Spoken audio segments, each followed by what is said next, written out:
ইনকিলাব মঞ্চের আহ্বায়ক শরীফ ওসমান বিন হাদিকে হত্যার উদ্দেশ্যে গুলি চালানোর ঘটনায় প্রধান সন্দেহভাজন ফয়সাল করিম মাসুদের সহযোগী কবিরকে গ্রেপ্তার করেছে র্যাব। সোমবার সন্ধ্যার পর তাকে নারায়ণগঞ্জ থেকে গ্রেপ্তারের তথ্য দিয়েছে পুলিশের বিশেষ এই ইউনিটের মিডিয়া উইংয়ের পরিচালক MZM ইন্তেখাব চৌধুরী।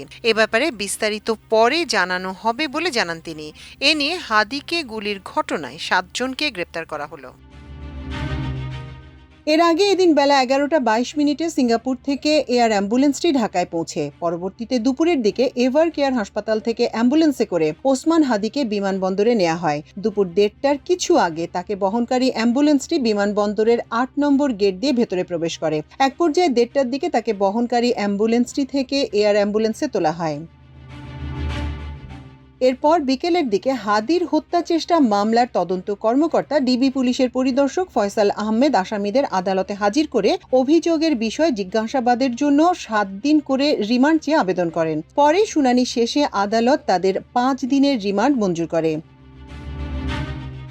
এর আগে হাদিকে গুলি করে হত্যা চেষ্টার অভিযোগে গতকাল পল্টন থানায় ইনকিলাব মঞ্চের সদস্য সচিব আব্দুল্লাহ আল জাবের বাদী হয়ে মামলা দায়ের করেন। মামলার দণ্ডবিধি একাধিক ধারায় আসামিদের বিরুদ্ধে অপরাধমূলক ষড়যন্ত্র, হত্যা চেষ্টা, বিপজ্জনক অস্ত্র ব্যবহার করে স্বেচ্ছায় গুরুতর আঘাত, দুষ্কর্মে সহায়তার অভিযোগ আনা হয়।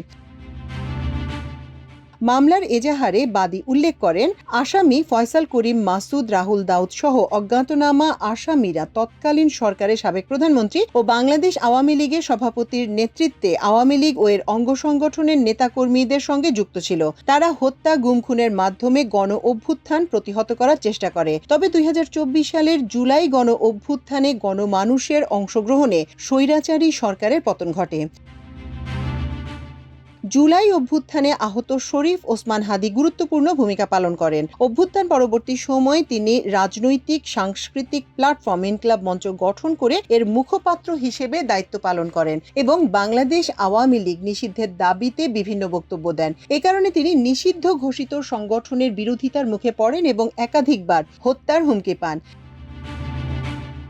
এজাহারে বলা হয়, ত্রয়োদশ জাতীয় সংসদ নির্বাচনের তফসিল ঘোষণার আগেই ওসমান শরীফ হাদি ঢাকা 8 আসন থেকে স্বতন্ত্র প্রার্থী হিসেবে নির্বাচনী কার্যক্রম শুরু করেন। এর ধারাবাহিকতায় গত 12 ডিসেম্বর দুপুর আনুমানিক 2:20 মতিঝিল মসজিদ থেকে জুমার নামাজ শেষে প্রচারণা শেষ করে সোহরাওয়ার্দী উদ্যানের দিকে যাওয়ার পথে পল্টন থানাধীন বক্স কালভার্ট রোডে তাকে বহনকারী অটোরিকশায় মোটরসাইকেলে থাকা দুষ্কৃতকারীরা আগ্নেয়াস্ত্র দিয়ে গুলি করে পালিয়ে যায়।